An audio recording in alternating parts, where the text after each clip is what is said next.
الرحمن الرحیم لاندې چې زموږ کوم ټاپک دی هغه د فزیالوجي لومړی چپټر ټاپک دی.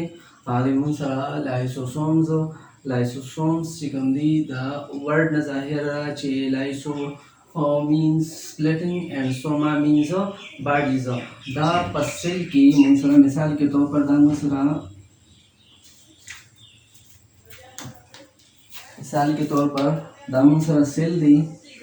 دا په سیل کې موږ سره هغه پارت دی سیل کې موږ سره دننه په سایټوپلازم کې موږ سره لایسوسومز هغه ارګانیلیز دي چې دا به موږ سره پس سیل کې دننه او که د سیل نه بهر وي خو داسې سبستانسز چې هغه د سیل لپاره نقصان دی وي هغه به دې بریک ډاون کوي. د دې د وجې د دې د نوم نه ظاهر ده چې لایسو مینس سپلټینګ اینډ سوما مینس باډیز.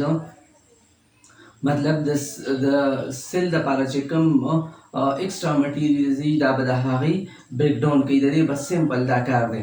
او بله خبره دا چې دا موږ سره سنګل ممبرین دی. مطلب د دې نه موږ سره یو ممبرین چې کوم دی نو دا تو دی څه شو او په سیل کې موږ سره په مختلف پارټس کې چې کوم دی دا موږ سره پریزنټ وي. د دې فنکشن څه دی؟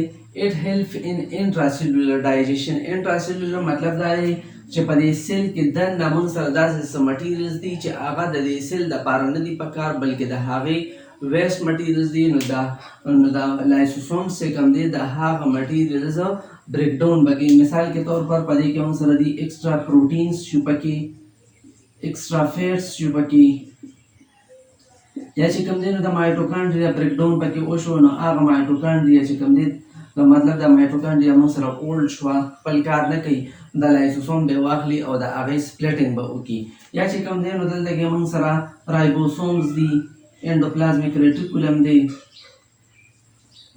که د هغه چې کله موږ سره اولډ شي خپل کار چې کوم دی نو هغه پرېږدي د هغې نه پس چې کوم دی نو د هغې بریک ډاون موږ سره په لایسوسومز کې کېږي. نو دې ته وایي چونکې دا موږ سره په سیل کې دننه وشو د دې د وجې دې ته وایي انټراسیلولر ډایجیشن. او پس یې د ایکسټرا سیلولر ډایجیشن.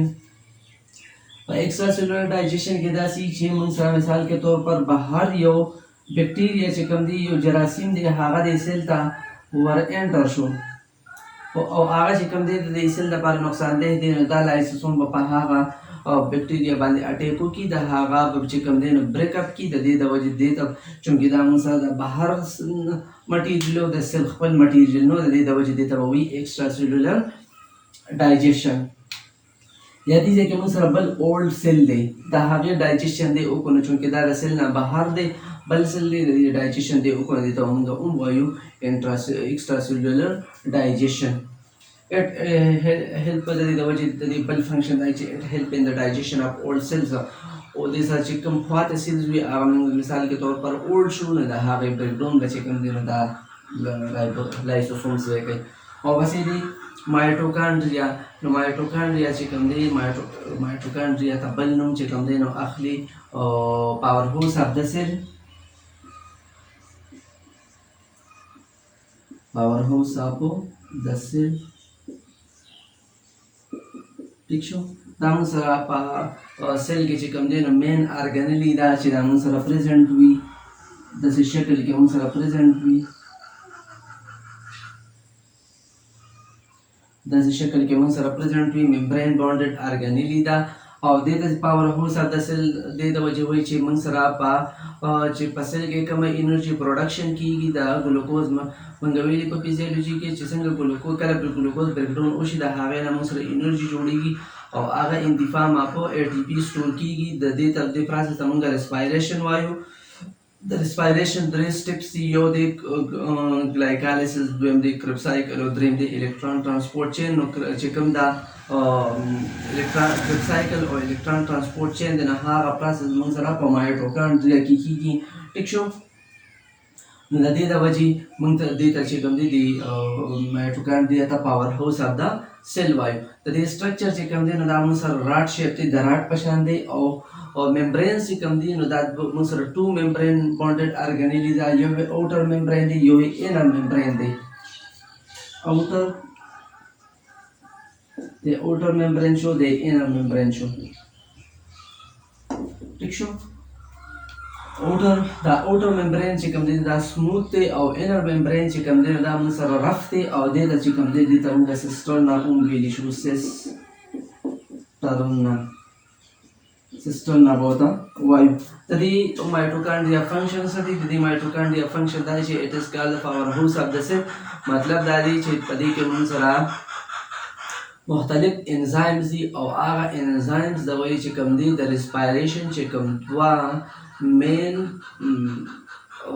پروسس دي کوم مین سټیپس دي لکه کرب سایکل او الکترون ترانسپورت چین هغه به موږ سره په مایټوکانډریا کې کیږي او د هغې د وجې به موږ سره د انرژي پروډکشن کیږي.